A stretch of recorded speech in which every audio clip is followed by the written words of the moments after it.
Hello and welcome to मध्य मुकाबिल। मैं हूं रबिया खान और मेरे साथ मौजूद हैं रऊफ क्लासरा। सबसे पहले नजर डालते हैं आज की कुछ अहम डेवलपमेंट्स पर। रियासत नहीं तो कुछ भी नहीं, army chief general Asim Munir ने जमीन पर फसाद फैलाने वालों के लिए किसी माफी का इम्कान मुस्तरद कर दिया। केपी की सूबाई सियासी क़यादत के साथ मुलाकात में बड़े ऐलानात, अवाम को फौज से दूर करने वालों के पीछे बैरूनी एजेंडा करार, बड़ा ऑपरेशन ना करने का ऐलान, आर्मी चीफ के दौरे केपी की अहम तफसीलात आपके साथ शेयर करेंगे।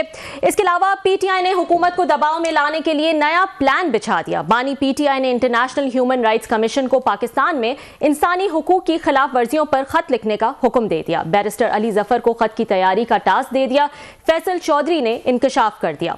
जबकि दूसरी जानिब खान ने हसन नवाज पर मलिक रियाज से अरबों रुपए रिश्वत लेने का इल्जाम लगा दिया।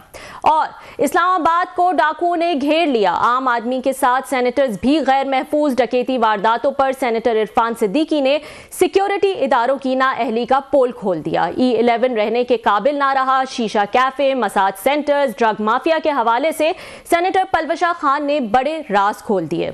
बलोचिस्तान से बच्चा अगवा, अफसरान जवाबदही से बालातर, दाखिला कमेटी ना आने पर सेनेटर्स फट पड़े। बच्चा अगवा और 2 अरब जायदाद की फरोख्त का असल कनेक्शन क्या था? सेनेट दाखिला कमेटी की एक्सक्लूसिव तफसीलात जानेंगे रऊफ क्लासरा की जबानी। नाज़रीन, सबसे पहले आज बात कर लेते हैं। हमारे साथ इस वक्त मौजूद हैं सेनेटर हुमायूं मेमन साहब। इनसे बात करते हैं। अस्सलाम वालेकुम हुमायूं साहब। वालेकुम अस्सलाम। हुमायूं साहब, thank you so much for joining. आज जो है वो बड़ी इंपॉर्टेंट मीटिंग की आर्मी चीफ ने पेशावर में और सियासी जमातों की कायदीन से मुलाकात की और 2 टोक बात की। उन्होंने कहा रियासत है तो सियासत है और झूठा बयानिया बनाया जाता है, बाहर से बैठकर बनाया जाता है। गलतियां सब करते हैं लेकिन मानना जरूरी है, जो नहीं मानता वो उससे भी बड़ी गलती है। तो काफी 2 टोक बातें की हैं उन्होंने। ऐसा लगता है कि जो पीटीआई की तरफ पॉलिसी है उसमें तो कोई नरमी नजर नहीं आ रही, जबकि मुज़ाकरात का अमल जो है वो जारी है।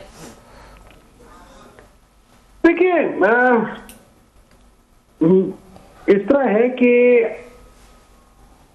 अगर मैं ये कहूं कि जिन लोगों ने भी, अगर वो रेफरेंस है 9 मई का और किसी और चीज का, तो मैं कहता हूं जिन लोगों ने भी वो किया है, गलत किया और उनको सजा मिलनी चाहिए, लेकिन एक प्रूफ के साथ। ये मेरा एक कानूनी मेरा एक तरीका होगा कहने का। मैं इस बात से बिल्कुल एग्री करता हूं कि उनको माफी नहीं होनी चाहिए, मैं बिल्कुल एग्री करता हूं, लेकिन माफी के साथ साथ उनके ऊपर सजा तब हो जब आप विदाउट रीजनेबल डाउट उनके ऊपर प्रूफ कर सके। क्यों कि अगर किसी एक शख्स को आप बिला वजह उसको सजा सुना दे तो क्या अल्लाह ताला इस चीज से खुश होगा?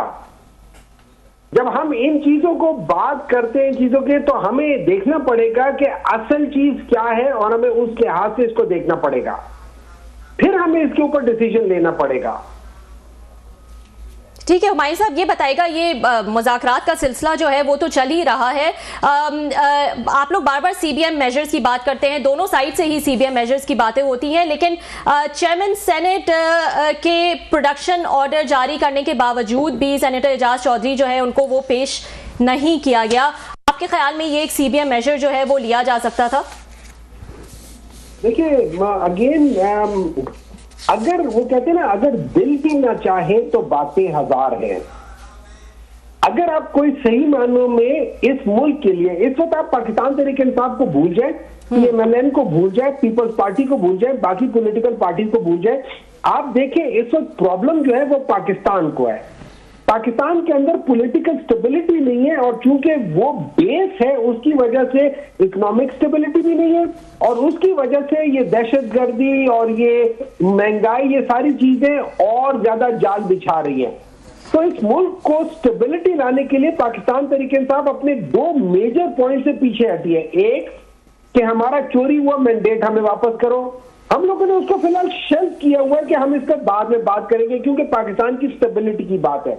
नंबर 2 कि आप लोगों ने जिस तरीके से ये सारी चीजें मतलब की है, हम उससे भी पीछे, मतलब हमारा ये था कि आप लोगों के पास तो ताकत ही नहीं है तो हम आपके साथ बातचीत नहीं करते, लेकिन in the larger interest of Pakistan हमने कहा चले आपसे बात भी कर लेते हैं।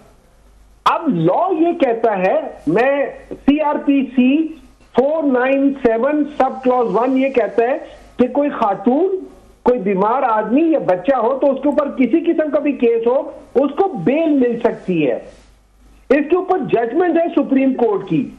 तो आप CBM के लिहाज से डॉक्टर यास्मीन राशिद साहिबा को पहले कर ले, जितने खवातीन इस वक्त जेल में सबको आप बेल पर डाल दें, अगर कोई बीमार है उसको बेल पर डाल दें, ये एज पर लॉ है। नंबर 2, आप सोचिए कि चेयरमैन सेनेट एक प्रोडक्शन ऑर्डर कर रहा है और एक एग्जीक्यूटिव जो कि पुलिस वाले हैं, वो जेल में है, वो लोग कहते हैं कि हम चेयरमैन सेनेट की बात नहीं मानेंगे। इतनी ज्यादा बेतौकीरी। फिर आप कहते हो कि पार्लियामान सुप्रीम है। क्या झूठ बोलते हैं आप सबसे? कौन से सुप्रीम? आप लोगों ने सबसे बड़े ऐवान के चेयरमैन की बात को रद्दी में डाल दिया। Is this what you call? और हाँ, ये बहुत बड़ा एक CBM होता, मैं आज भी कहता हूं जी। कल सुबह सेनेट के इजलास से पहले चौधरी साहब सेनेट में हो, मैं मानूंगा। डॉक्टर यास्मीन राशिद साहिबा और बाकी जो फीमेल्स हैं उनको रिहाई, उनको बेल पे छोड़ दे। मैं मानता हूं कि ये CBMs होंगे, लेकिन अगर आपने नहीं करना तो फिर आप ये लोगों को क्यों झूठ बोलते हैं? जी बहुत शुक्रिया आपका सर, आपने ज्वाइन किया। डॉक्टर साहब, जो इस वक्त सबसे ज़्यादा एक मतलब मेरे हिसाब से, अब आपकी उस पर अपनी मैं रीडिंग सर चाहूँगा, मेरे हिसाब से तो मुज़ाकरात जो है जो हो रहे थे हुकूमत और आपके दरमियान, वो पहले दिन से ही कुछ सीरियसनेस की उसकी में कमी थी दोनों साइड से। मैं कहूँगा कि मुज़ाकरात के दरमियान ही खान साहब ने वो सख्त उन्होंने ट्वीट्स कर दिए, जिससे पता चल गया कि शायद उन्हें अपनी टीम पे एतबार नहीं है, या टीम उनका ख्याल था उस तरीके से वो बातचीत नहीं कर सके। हुकूमत ने भी वहाँ पे, हमने सुना ख्वाजा आसफ साहब हैं, वो भी वहाँ से बयानात इस तरह के दे रहे थे।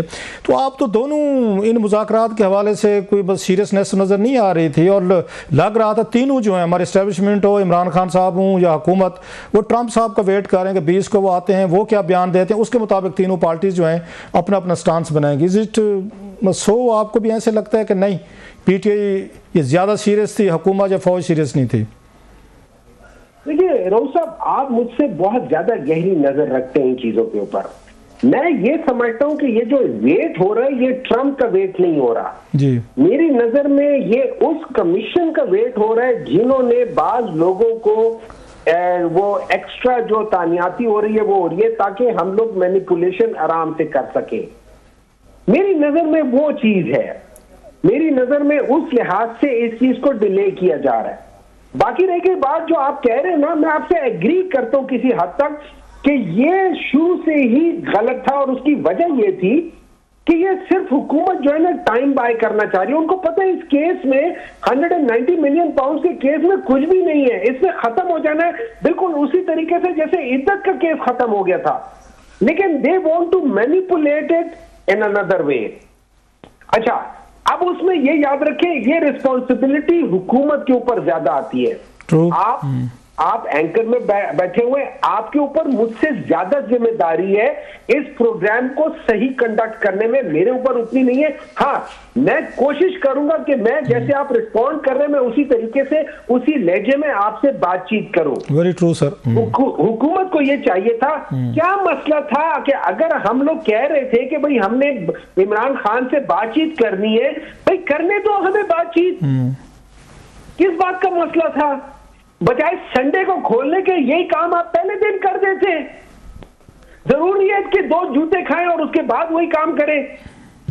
यहां से आपकी नियतों के फतूरों का पता चल जाता है, और उसके बाद फिर आप ये देखें कि डॉक्टर साहब, आप बड़े मैं आपको बड़ा पुराना जानता हूँ सर, आप बड़े डिसेंट आदमी हैं, वेल मैनर्ड, बड़े अच्छे इंसान हैं, लॉन्ग टाइम। आपको लगता नहीं है कि आप भी उस तलखी का जो हम सोशल मीडिया पे देखते हैं, ज़रा थोड़ी सी कोई एग्रेशन का या इस तरह का शिकार हो रहे हैं, जिस तरह के आपने अभी 1-2 लफ्ज़ यूज़ किया? अदरवाइज़ आपकी तकरीर, आपकी गुफ्तगू हमेशा इट्स वर्थ लिसनिंग। आपको लगता नहीं है कि आप लोग भी वो हो रहे हैं, मतलब एग्रेशन में जा रहे हैं सर ज्यादा? मैं आपकी बात कर रहा हूँ, not of as a party. You are one of very few, मतलब PTI में जो बड़े इंतहाई वो सुलझी हुई और अच्छी गुफ्तगू करते हैं। So I was a bit shocked जब आपने कोई जी। देखिए, मैं इसका कर रहा हूँ, इस वक्त में doctor Humayun as a Pakistani बात कर रहा हूं, मैं एज अ पीटीआई नहीं बात कर रहा। तो डॉक्टर एज ए हुमायूं भी आप, मेरा ख्याल है आप डिसेंट आदमी है सर। मेरा आपसे तारुफ डॉक्टर हुमायूं की वजह से था। पीटीआई में तो आप अभी हैं, मतलब रिसेंटली आप सेनेटर बने हैं सर, तो मैं तो आपको बहुत पहले से आपका हमारा ताल्लुक है सर। सर सेनेटर अभी बना हूं मैं, पीटीआई में कोई 18-19 साल से हूं। और अच्छा, मतलब यह कि पीटीआई में, मतलब यह कि जो पीटीआई में है वो सख्त जबान का, वो अग्रेशन का, उसको राइट या अदरवाइज पॉलिटिक्स नहीं कर सकते। रऊफ साहब मुझे एक बात बताएं, कोई भी पाकिस्तानी जो पाकिस्तान के लिए दर्द रखता हो, जो इस वक्त पाकिस्तान में हो रहा है, क्या उसका पारा नहीं चढ़ेगा? नहीं, पारा चढ़ने के मतलब बहुत सारे मुनासिब अल्फाज भी हो सकते, दैट्स द रीजन। पर anyway if you are comfortable with it, it's okay sir. वो आप जवाब दे रहे थे सर, इट्स ऑलराइट। देखिए मैंने सख्त अल्फाज जरूर इस्तेमाल किए, लेकिन मैंने गंदे अल्फाज नहीं इस्तेमाल किए, वरना कभी कभी दिल करता है वो भी इस्तेमाल करने को। Right sir. अच्छा सर, आज उन्होंने ये अलीमा खान साहबा ने एक बड़ा इंटरेस्टिंग बयान दिया है सर। उन्होंने कहा जनाब कि हम पे आता है कि उन्होंने वो जो इल्ज़ाम लगता है, जो सारा केस भी है कि मलिक रियाज साहब ने बुशरा साहबा को जो दिए 400 कनाल से ज़्यादा ज़मीन दी, 20-28 करोड़ का उन्होंने डोनेशन दिया, और कोई मतलब घड़ियाँ जेवरात वो जो सब कुछ वो आ रही थी वो आपने भी सुनी होगी। तो उन्होंने कहा हम पे तो इल्ज़ाम लगता है, व्हाट अबाउट ये हसन नवाज के, उसने 9 बिलियन रुपीज़ के जो फ्लैट थे वो 18 बिलियन में बेचे। सो आप इसको कंपेरिजन में देख रहे हैं कि अगर नवाज शरीफ साहब एंड अगेन कंपनी हम पे इल्ज़ाम लगाते हैं, खान साहब पे, तो आप पे भी इल्ज़ाम है। सो यहाँ मुकाबला जो है वो वर्सेस मतलब है उस पे है कि अगर हम इसमें हैं, गिल्टी हैं, या हमारे पे ये चीज़ें हैं तो आप पे भी हैं। तो ये पीटीआई का स्टांस है सर। नहीं जी, देखिए ये अगर अलीमा खान साहिबा ने ये बात की है, वो उनको आग बजाने पे जो कहे, मेरा जो वो है ना, मुझे तो ये कहता हूँ कि सबसे पहले तो अगर आप ये 190 मिलियन पाउंड की बात करते हैं, देखिए ना किसी कोर्ट ने बरतानिया में जिसे कहते हैं प्रोसीड ऑफ क्राइम को एडमिट किया है, ना एनसीए ने प्रोसीड ऑफ क्राइम को एडमिट किया है, ना पाकिस्तानी गवर्नमेंट ने प्रोसीड ऑफ क्राइम को एडमिट किया है, ना नैब ने प्रोसीड ऑफ क्राइम को एडमिट। इसका मतलब है कोई क्राइम नहीं हुआ। अब ये दो पार्टियों का आपस में आउट ऑफ कोर्ट सेटलमेंट है। उस पैसे ने आना था, वो सुप्रीम कोर्ट के अकाउंट में गया, सुप्रीम कोर्ट के अकाउंट से वो चला गया गवर्नमेंट के अकाउंट में, उसमें से 1 रुपया भी कहीं इधर उधर नहीं गया। तो मुझे समझ नहीं आती कि किस बात की करप्शन। नंबर 2, अगर कोई प्रोसीजर बीच में गलत था तो उसमें पूरे का पूरा जो है सर गलत एक और चीज है सर, एक और गलत चीज पे है सर। आपने बड़ी अच्छी बात की, लीगली हो सकते there may not be any issues, आपकी अंडरस्टैंडिंग है, रिस्पेक्टेड। खान साहब जो हैं वो एक होलर देन पोप की पोजीशन लेते रहे हैं कि ये सारे हैं, बाकी जो हैं चोर डाकू हैं, ये लुटेरे हैं, और मैं जो हूँ मैं अच्छा इंसान हूँ, नेक इंसान हूँ, मैंने कभी करप्शन नहीं की। स्पेशली मलिक रियाज का नाम लेकर कहते थे, और टीवी पे हामिद मीर साहब का शो का क्लिप है, आपको भेज दूंगा। उन्होंने कहा जनाब कि मलिक रियाज ने इस मुल्क में सबको करप्ट किया है, काना, बल्कि अल्फाज से काना किया। उन्होंने कहा मीडिया को किया, सिविल मिलिट्री ब्यूरोक्रेसी को किया, सियासतदानों को किया, उन्होंने अगेन उसमें एंकर्स को किया, सहाफ़ियों को, सबको किया, उन्होंने काना किया। मतलब यह था कि मुझे नहीं काना कर सका। जब वहाँ पे एक आप इतनी हाई मॉरल पोजीशन लेने के बाद आप उसी बंदे से, आपकी ये बेगम साहिबा जो हैं वो डोनेशन लेती हैं, वो ज़मीन लेती हैं और ट्रस्ट बनाती हैं, you are the prime minister of Pakistan, आप वहाँ से 10 करोड़ रुपया, 20 करोड़ रुपया या 1 करोड़ रुपया आप उस पर यूनिवर्सिटी के लिए दे दें, कर सकते हैं। तो उस बंदे से पैसे लेना, डोनेशन लेना, जिसके खिलाफ आप तकरीरें करते रहे हूँ, इसको कितना जस्टिफाई समझते? छोड़ देते हैं हम लीगल पोजीशन को 2 मिनट के लिए सर। मैं पॉलिटिकल या पर्सनल मॉरल पोजीशन की बात कर रहा हूँ। मैं लीगल पोजीशन को छोड़ देता हूँ सर। देखिए सबसे पहले मैं किसी हद तक ये एग्री कर सकता हूँ कि शायद खान साहब को उनको नहीं कहना चाहिए, लेकिन हैविंग सेड दैट थिंग, अगर मैं मलिक रियाज से जमीन लूं और मैं घर बहरिया टाउन में बनाऊं तो आप मुझे पकड़ो। अगर मैं मलिक रियाज से कोई ऐसी चीज कर रहा हूं, अपना घर, जो घर मुझे 20 मिलियन का पड़ता है, मैं मलिक रियाज के ऊपर 50 मिलियन का बेच रहा हूं, तो इसका मतलब है या तो मैं किसी लिहाज से किकबैक ले रहा हूं और उसको लीगलाइज करना चाह रहा हूं, या कोई और तरीका है, मैं उससे कुछ फायदा उठाना चाह रहा हूं। लेकिन अगर मैं मलिक रियाज को कहता हूं कि यार ये एक प्रोजेक्ट है, इस प्रोजेक्ट नहीं, मलिक रियाज को आप कह क्यों रहे हैं सर? आपने उनके खिलाफ तकरीरें की हुई हैं, उसको करप्ट कहा हुआ है, वो सियासतदानों को करप्ट करता है बकौल आपके, वो मीडिया को करता है, वो सिविल मिलिट्री जर्नलों को करता है, हम सबको करता है।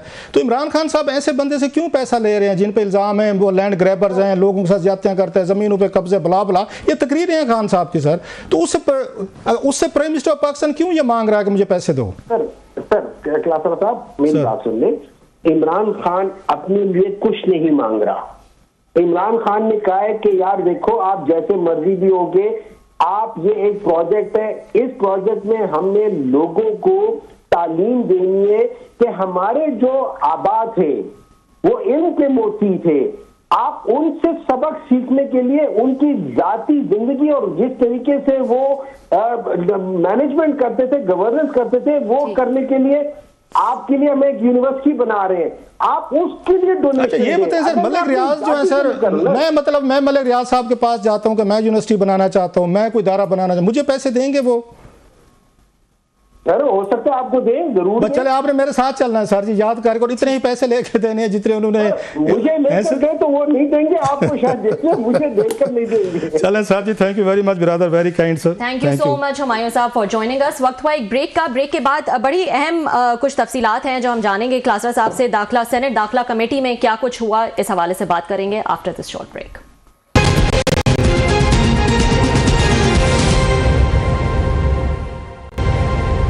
वेलकम बैक नाजरीन।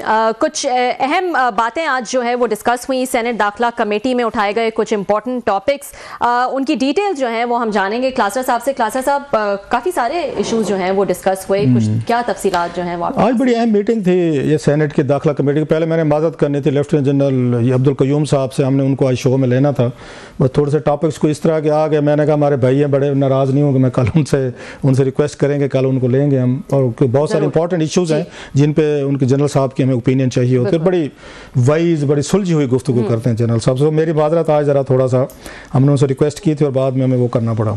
आज जो कमेटी मीटिंग थी इसमें 3-4 बड़े अहम टॉपिक्स थे, और एक तो ये था कि ये वहद कमेटी होती है सेनेट की हो या कौमी असम्बली की, वजारत दाखिला की, जिस पर तकरीबन मतलब 100% नहीं तो 90%, 80-90% हाजिरी होती है। अच्छा। अदरवाइज बाकी कमेटीज का तो कोरम ही पूरा नहीं होता, क्योंकि इसमें सेक्रेटरी दाखिला ने आना होता है, DG FIA साहब ने आना होता है, फिर इसके बाद आपके DG पासपोर्ट ने आना होता है, एजेंसीज के बहुत बड़े अफसरान हैं उन्होंने आना होता है, सो इट्स फिर उसके बाद पुलिस के अफसरान आते होते हैं, चेयरमैन CT आते हैं, so it's a very high powered committee है। तो हर सेनेटर की MNA की कोशिश होती है कि हमने ज़रूर होना है और अपने सवालात भी पूछने हैं, अपने को रजिस्टर्ड भी करना होता है। सो एक तो इसका मतलब अच्छी चीज़ है इस कमेटी में, सेनेट की हो या कौमी असम्बली की, इसमें ऑलमोस्ट 100%।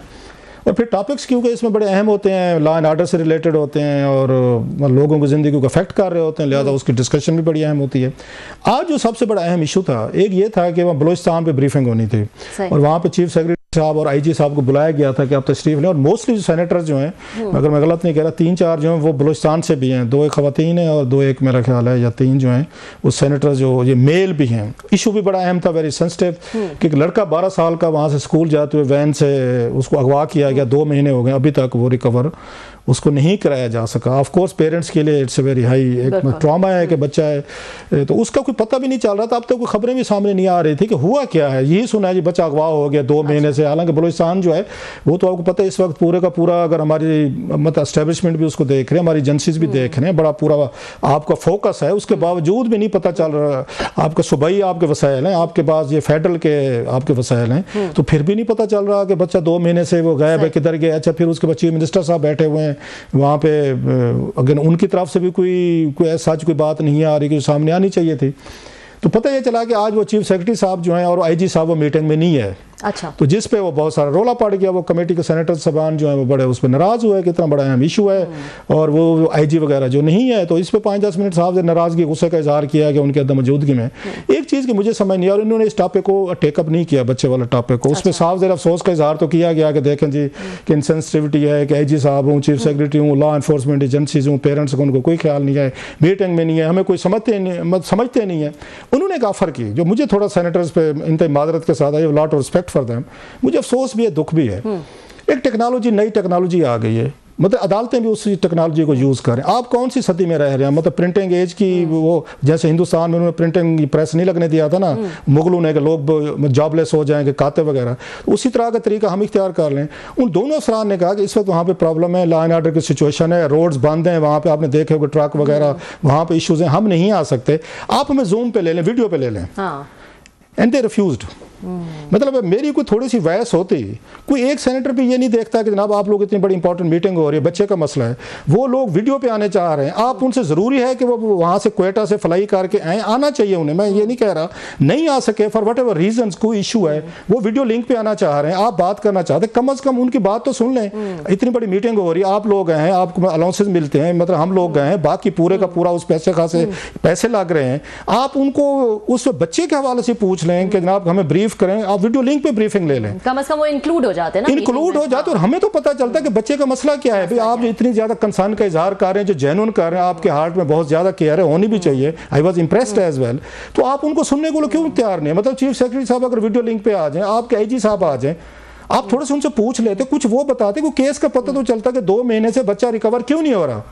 अपनी ईगोज है हमारी, मुझे नहीं समझ आता कि उन्होंने नहीं सुना, बिल्कुल उनको उसको रिफ्यूज किया, which is a very sad thing कि आपको टेक्नोलॉजी का इस्तेमाल करना चाहिए। उन पेरेंट्स का पूछें, और दबाव पड़ता है इन पे दोनों पे, आईजी साहब पे भी आता, उन पे भी आता, हम भी फॉलो करते, हमें भी पता चलता। सो उन्होंने अल्लाह के फजल से उन्होंने कहा नहीं जनाब टेक्नोलॉजी हमने नहीं यूज़ करनी, इनको फिजिकली यहाँ पे होना चाहिए, यहाँ मौजूद होना चाहिए। बात वही है, अब मैं इसमें कोई मजीद नहीं कहूँगा क्योंकि मैंने मीटिंग में भी जाना होता है, ये ना अगली दफ़ा मुझे उठा के वो बाहर ही फेंक देंगे, रऊफ साहब को बाहर निकालें, ये मीटिंग में आते और इस तरह की गुस्सा खाना गुफ्तगू करते हैं। आपको उनको सुनना चाहिए था जो ज्यादती की। उसमें कमरान मुर्तजा साहब सेनेटर साहब थे, वो इनविटेशन पे आए हुए थे, कोई बिल था उनका या कोई सवाल था, उन्होंने कुछ इंकशाफात किए इस बच्चे के हवाले से, विच वर वेरी शॉकिंग। वो उन्होंने ये कहा कि आपके इस बच्चे की फैमिली के बारे में ये पता चला कि इन्होंने कुछ दिन पहले अगवा से पहले 2 बिलियन रुपीस की प्रॉपर्टी बेची थी। इन्होंने खुफिया तरीके से बेची थी, लेकिन somehow this news reaches circulates to मतलब कुछ कंसर्न्ड कोई क्वार्टर्स। उन्होंने कहा बच्चे को जब वैन से उन्होंने उतारा है, स्कूल वैन में और बच्चे भी थे, उन्होंने जाके उसी ही बच्चे को उठाया है जैसे उसको पता था, जानते हुए रैकी की है, उनके पास इंफॉर्मेशन थी पूरी, उनके पास इतलात थी, उसी बच्चे को अकेले को वैन से उठाया और उसको वो अगवा करके चले गए। तो उनका ये कहना था जनाब कि जिस तरह की कम्युनिकेशन हो रही, मैं पॉइंट्स भी ले रहा था उस वक्त बैठा हुआ, मैं हाथ से, आपको पता है मैं उसमें लेते रहता हूँ, तो उन्होंने कहा जनाब उन्होंने बड़ी सेंसिबल सी बातें की, कुछ ज़्यादा खुल के भी नहीं कहा, लेकिन जो उनका स्टाइल था मुर्तज़ा साहब का, कामरान मुर्तज़ा साहब का, दैट वाज अ बिट मतलब रिफरिंग या indicating to lot of things, जिससे मुझे लगता है कि 2 महीने से बच्चा क्यों नहीं रिकवर हो रहा। वो बहुत सारे सवालात जो उंगलियां उठ रही थी, वो शायद बहुत सारे कंसर्न क्वार्टर्स के लिए भी मतलब डिस्टर्बिंग हो सकती हैं। वो ये कहते हैं ये कोई मैजिक था कि मतलब जिस तरह के पैगाम आ रहे हैं बच्चों की बच्चे की फैमिली को उनके साथ कम्युनिकेट किया जा रहा है, या जिस तरह को उन्होंने लफ्ज़ यूज़ किया एक मैजिक का कि उनको जो ही बच्चा अगवा हो तो मखसूस किस्म के पैगाम उनको आना शुरू हो गए। अब ये बड़ी उन्होंने केयरफुल गुफ्तगू की है कि किसके मखसूस किस्म के पैगाम हैं, मैजिक की बात की उन्होंने, कुछ इसके साथ उन्होंने कहा जनाब कि ये चीज़ समझ नहीं आती, सिर्फ उसी ही बच्चे को जाके पिन पॉइंट करके उन्होंने उठाया इनको वहाँ से। So he was raising lot of question what with थोड़ा सा केयरफुल होकर उस पर हो रहे थे। सो सवाल ये उठ रहे थे जो कमेटी को चाहिए था, ठीक है उनके वालदैन की उन्होंने बातें की, मतलब वालदैन के साथ सोच सकते हैं जिनका 12 साल का बच्चा जो है और उनकी 2 बिलियन रुपीस की प्रॉपर्टी, उनसे कितने पैसे मांग रहे हैं, कौन पैसे मांग रहा है। 2 महीने से इतनी एजेंसीज हैं वहाँ पे, पुलिस है, फोर्सेज हैं, सिक्योरिटी है, लॉ एनफोर्समेंट है, सीक्रेट एजेंसीज हैं, और 2 महीने से बच्चा गायब और किसी को पता भी नहीं है। और वो लफ्ज़ यूज़ हो रहे हैं कि मैजिक है, सस्पिशन है, कोई उनको मखसूस मैसेजेस आ रहे हैं, और कमेटी जो है इसी में खुश है कि हमने आईजी और चीफ सेक्रेटरी को नहीं सुना, इनको सुनना चाहिए था। ये मेहरबानी फरमाए, जो लोग नहीं आ सकते, मीटिंग का आपका टाइम है, पैसे लगते होते हैं, आपको उनकी बात सुन लेनी चाहिए, दोबारा जरूर बुलाएं, नो डाउट आना चाहिए, उस वक्त तो उनको सुन लें, इतना अहम टॉपिक है। सो ये एक चीज़ तो ये थी उनको कमेटी के मेंबरान ने नो कमेंट। हाँ, दूसरा ये अगर आप दूसरे उसका या इसी में ऐड करेंगे आप और कुछ, या मैं अब दूसरे पॉइंट पे आ जाऊं कि जो सेनेटर इरफान सिद्दीकी साहब ने जो है उन्होंने कहा इस्लामाबाद में जो है वो बढ़ते जराइम को जो है वो उन्होंने इंडिकेट किया उसकी तरफ, बल्कि उन्होंने कहा मेरे घर के सामने जो है वो डाका पड़ा, शायद वो मुझे ही टारगेट करना चाह रहे थे। अब सवाल यह कि ये इरफान सिद्दीकी साहब बड़े ऑनरेबल सेनेटर हैं, बड़े इंतहाई पावरफुल हुकूमत के हैं, नवाज शरीफ साहब के बड़े करीबी समझे जाते हैं। अगर वो ये बात कह रहे हैं कि इस्लामाबाद का लॉ एंड ऑर्डर की ये सिचुएशन है कि उनके घर के करीब डाका पड़ा है, पोश उनका सेक्टर है, और कहते हैं साथ वाले घर में डाका पड़ा है, मुझे लगता है शायद मेरे घर में आना था डाका मारने, तो उनको गलती पड़ गई। इससे अब इस्लामाबाद के लॉ एंड ऑर्डर की सिचुएशन देख लें क्या इसकी हो चुकी है और इस पर क्या आपके हालात हैं। इस्लामाबाद की बात हो रही है, सेनेटर कह रहे हैं, हुकूमती सेनेटर कह रहे हैं, इतनी बड़ी चार्जशीट के इस्लामाबाद में डाका पड़ा है उनके घर के करीब का, इसको एक और लिंक के साथ जोड़ें जो यहाँ पर हुआ है, फिर मेरे सेनेटर भाई नाराज हो जाएंगे, फिर मैं हाथ बांध के कह रहा हूं, मैं इसलिए डरता हूं ना, मैं कोई सख्त बात नहीं कह सकता क्योंकि मैंने फिर कमेटी में जाना है और मैंने बैठ के खबरें निकालनी है।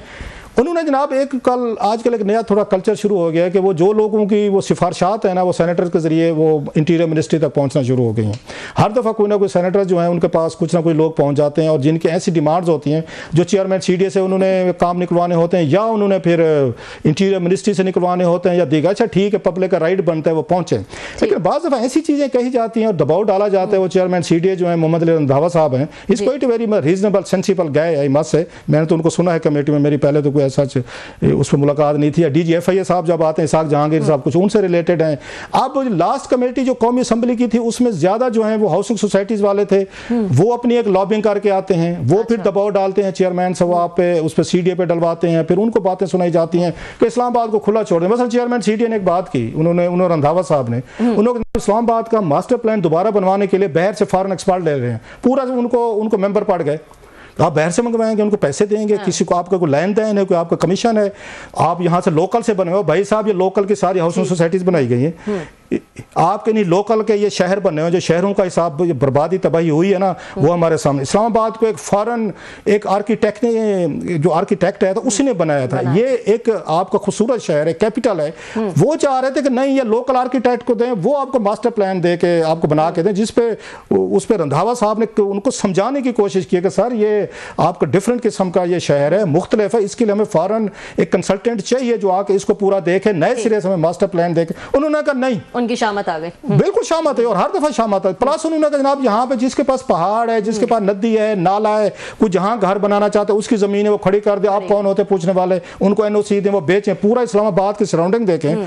ये इस्लामाबाद जो 10-20 साल पहले था, ये आपको लगता है कोई 10-20 साल पहले वाला इस्लामाबाद है? हर जगह पे नाली, गली मोहल्ले, पहाड़, यहाँ पे चोटी, जिधर भी आपको मिला है तो आपने बगैर प्लानिंग के आपने घर बना, मेरा जी पहाड़ है, मेरी जमीन है, वो भी आपका पहाड़ होगा, जमीन होगा, लेकिन उसका कोई तरीकेकार है। लेकिन एक तजवीज़ अच्छी दी थी खुर्रम नवाज साहब ने, जो कमेटी के चेयरमैन थे लास्ट टाइम, जो MNA की थी, उन्होंने कहा जनाब आप फिर इसको CDA एक्वायर कर ले जमीनों को। मैं भी ये सजेस्ट करूंगा, शहर को बर्बाद ना करवाएं, इनको खुला ना छोड़ दें कि जिसकी जमीन है वो कुछ करे। आप जमीनें खरीद लें, इनसे खरीद कर रख लें और इस्लामाबाद की ब्यूटी जो है ना उसको रहें, या उसमें सेक्टर अगर आपने बनाने आप लोग बना के दें। सो वो देखा, आज एक और काम हुआ, आज फिर एक और बड़ी मजे की। एक तरफ ये चीजें कह रहे हैं कि जनाब कि इस्लामाबाद की वो हो रही आबादी बढ़ रही है, जराइम बढ़ रहे हैं, स्ट्रीट क्राइम पे, जैसे परवेज शाह खान साहब ने बड़े सारे उन्होंने पॉइंट्स उठाए मेरे ख्याल E11 के हिसाब से।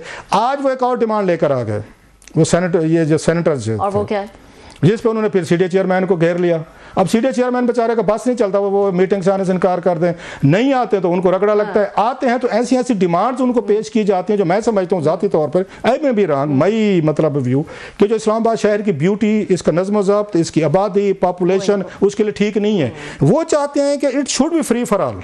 आप किसी को ना रोकें, जो कहीं घर बना रहा है, गली बना रहा है, मोहल्ला बना रहा है, वो कहीं पे कोई खोखा लगा रहा है, दुकान लगा रहे, रेडी लगा रहे, हट्टी बना रहे, मत रोके। मतलब आज आप प्लान ना करें। हाँ, बिल्कुल प्लान। आज उन्होंने खोखे की बात उठा ली, कोई उन्होंने खोखे जो थे। अच्छा, ये अगर क्लासेस आप सुन ले जरा, ये खोखों पे क्या गुफ्तगू हुई कि उसको कहना पड़ गया चेयरमैन CDA मोहम्मद अली रंधावा साहब को कि भाई साहब अगर आपने इस्लामाबाद को ये खोते रेडी और खोखों का शहर बनाना है ना, राजा बाजार बनाना है, उन्होंने तो नहीं कहा, मैं कह रहा हूँ ये अनारकली बना लेते। उन्होंने कहा आप हुक्म करें, उन्होंने कहा नहीं जी बिल्कुल करें, आप ये खोते रेड़े और सारे उन्होंने खोखे शोखे बिल्कुल करें जनाब। बहरहाल आप आए वापसी पे, आपको जरा थोड़ा सा मैं बताता हूँ। ब्रेक ले लेते हैं और कुछ मजीद इंटरेस्टिंग टॉपिक्स जो हैं वो आज सेनेट की दाखिला कमेटी में जो है वो डिस्कस हुए हैं, वो भी जानेंगे क्लासरा साहब से आफ्टर द शॉर्ट ब्रेक।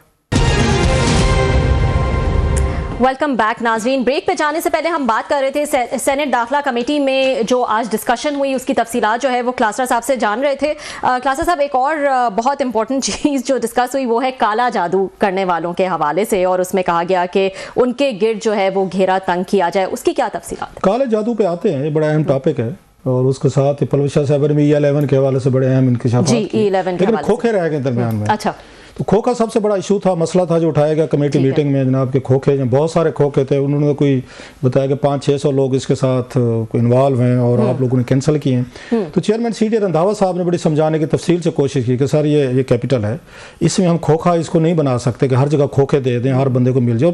फिर सिफारिशें आती हैं, MNAs की आती हैं, सेनेटर्स की आती हैं, हुकूमत की, वजीरों की, हम सहाफ़ी पहुँचे होते सबसे ज़्यादा, हमने इधर उधर से पकड़ा के हमने खोखे बनवा के दे रहे होते। सो उन्होंने नहीं कहा, उनका मकसद ये था कि सर ये रेडिया, ये ये यहाँ पे एक खोख है, इस शहर का कुछ हमने ख्याल करो। उन्होंने कहा नहीं जनाब, आप लोग ऐसे नहीं कर सकते, आप लोग इनको खोखो के इजाज़तनामे हैं जो ना इनको दें। उन्होंने फिर कोशिश की समझाने की कि सर कोई ब्यूटिफिकेशन देखने, कुछ हमने थोड़ा सा, उन्होंने तो मतलब नहीं कहा। अदरवाइज लॉ एंड ऑर्डर के मसाइल भी बहुत सारे जिनके ये आप जिक्र कर रहे हैं ना स्ट्रीट क्राइम का, बहुत सारे लोग जो बाहर से आए हैं और बड़ी तादाद में आए कि 90s में आबादी इस्लामाबाद की जो है 8-10 लाख थी, आज वो 30 लाख हो चुके हैं यहाँ पे। और बहुत सारे लोग जो बाहर से आए हैं उन पे जॉब्स नहीं है यहाँ पे। ये पोर्ट सिटी नहीं है, ये इंडस्ट्रियल सिटी नहीं है, बिजनेस सिटी नहीं है, तो लोगों के पास काम नहीं है। हमारे अपने घरों में रोजाना 3-3, 4-4 बेचारे बैल देते हैं लोग, काम है तो बताएं। जब काम नहीं मिलता तो फिर तो स्ट्रीट क्राइम होगा, फिर तो छीना छानी होगी, छीना झपटी होगी, ये तमाम मसले होंगे। इरफान ये सदीकी साहब कह रहे थे। तो इस्लामाबाद को उनका प्लान ये है जनाब, हमारे सेनेटर साहबान का, कि इनको खोखे दे दें और इनको तमाम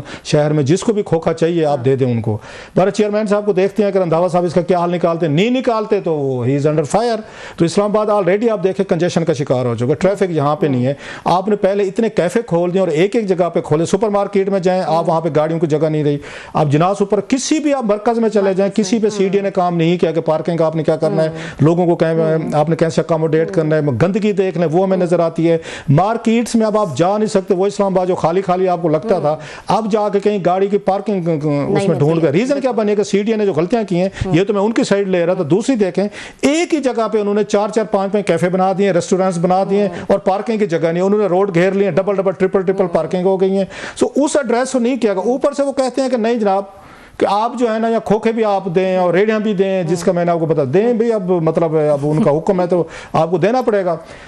नो कमिंग टू द, मैं इस पे ये जादू टोने वाली बात पे इसको कल तक के लिए रखें, बड़ा अहम टॉपिक है। तो फिर E11 के हवाले से बात कर लेते हैं। वो शीशा कैफेज की उन्होंने बात की है और मसाज पार्लर्स की बात की उन्होंने। नहीं, उन्होंने परवेश साहब ने बहुत सारी उन्होंने बातें की और चीजें भी की। उन्होंने बताया कि कैसा इस वक्त E11 उन्होंने कहा जनाब क्राइम का गढ़ बन चुका है। दुनिया जहां की उन्होंने कोई वो कहते हैं 7 डेडली सिंस जो कहा जाता है ना, 7 डेडली सिंस उन्होंने गिनवाई परवेश साहब ने। और उनको कल हम खुद रिक्वेस्ट कर लेंगे, खुद आगे बताएंगे क्या क्या चीजें वहां पे।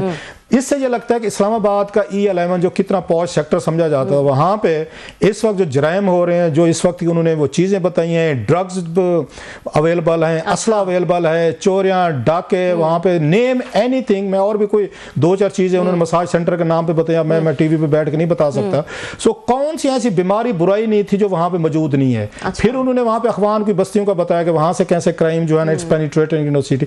एक तरफ आप ओवरऑल पिक्चर देखें कि सेनेटर ये इरफान सदीकी साहब कह रहे हैं कि मेरे घर के करीब डाका पड़ा है। पलोशा बराम कह रही हैं जनाब कि हमारा E11 जो है इतना एक अच्छा सेक्टर था, दुनिया जहां की सारी बुराइयां और वहां पे डाके, चोरे, बदमाश, गैंगस्टर इकट्ठे हो गए। दूसरी साइड पे वो रिकमेंडेशन दे रहे हैं कि जनाब कि आप शहर को रेडियो से और खोखों से भर दें। साफ जरे आबादी का ये फ्लक्स आएगा। फॉर गॉड से इस्लामाबाद इज डाइंग, लोग नहीं मानेंगे। अच्छा, पलोशा साहब ने एक और बड़ी अच्छी बात की है कि दरख्त काटे जा रहे हैं। जो चेयरमैन CTA साहब को उसके पे उनको गौर करना चाहिए कि शहर की ब्यूटी जो है ऐसा आप इसको भी मतलब उसका कंक्रीट का, आप जो स्टील का जो शहर बनाते जा रहे हैं, कोई नज़म नहीं है, कोई ज़ब्त नहीं है, ना पार्किंग है, ना बंदा है, ना सफाई है। ये इस्लामाबाद सिर्फ यहाँ रेड जोन में आपको खूबसूरत नजर आता है, इसके बाहर निकल के देखें तो इस्लामाबाद इज इन डिजास्टर। और जिस तरह की फ्री फॉर ऑल चीजें की गई हैं कि जिसका जो चीज है, जो चीज बना ले, उनसे कुछ ना पूछें। ये कमेटीज के मेंबरान कह रहे हैं जिसका घर जहां बनाए, जिसका दिल चाहे रेडी लगा ले, जिसका दिल चाहे खोखा लगा ले, जिसका दिल चाहे जनाब वो यहाँ पे कोई मतलब गैंगस्टर बना ले, वो मोहल्ले में जो पलवशा ने चीजें बताई हैं। सो इस्लामाबाद इज बिकम ये कैपिटल आपको लगता है। मतलब मैं जब से कमेटी मीटिंग में जाना शुरू हुआ, मेरा दिमाग थोड़ा सा, आप कमेटी मीटिंग में गए सीरियसली, और आपके पास और बहुत तफसीलात है, वो कल के लिए जादू टोने पे बड़ी बहस हुई है कि जादू टोने का बिल आ रहा है, कानून आ रहा है, उसको कल बहस करेंगे। सही है जी नाजरीन, आज के लिए इतना ही, कल आपसे फिर मुलाकात होगी।